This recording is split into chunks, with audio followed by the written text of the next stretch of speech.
নমস্কার। আজ আমার নিবেদন ভবানীপ্রসাদ মজুমদারের লেখা কবিতা স্বাধীনতার মানে।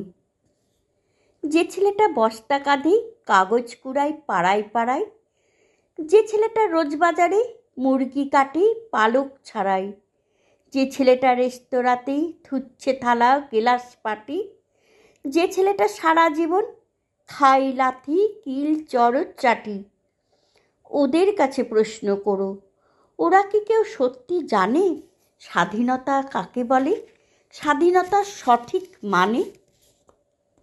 যে মেয়েটা ভোর না হতেই মায়ের সাথে যাচ্ছে কাজে, যে মেয়েটা পরের বাড়ি কাপড় কাচে বাসন মাজে, যে মেয়েটা গোবর কুড়ায় খুঁটেও দেয় কয়লা বাঁচে, যে মেয়েরা সারা জীবন পায় না আদর কারোর কাছেই, ওদের কাছে প্রশ্ন করো, ওরা কি কেউ সত্যি জানে স্বাধীনতা দেখতে কেমন, স্বাধীনতার সঠিক মানে?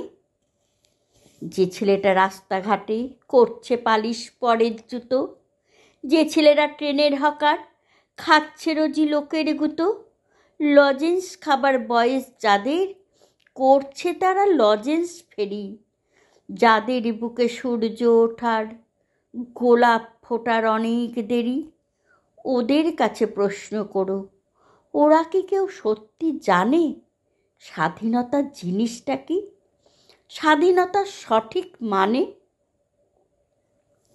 স্বাধীনতার মানে বুঝেই নীল আকাশের বন্ধু পাখি, স্বাধীনতার মানে বুঝেই চাঁদ তারাদের পড়ায় রাখি, স্বাধীনতার মানে বুঝেই পাহাড় সাগর ঝর্ণা নদী, স্বাধীনতার মানে বুঝেই বইছে বাতাস নিরবধি, স্বাধীনতার সঠিক মানে কজন স্বজন সত্যি জানে, স্বাধীনতার সংজ্ঞা খুঁজো শেকল ছেঁড়া পাখির গানে, স্বাধীনতার সংজ্ঞা খুঁজো শেকল ছেঁড়া পাখির গানে।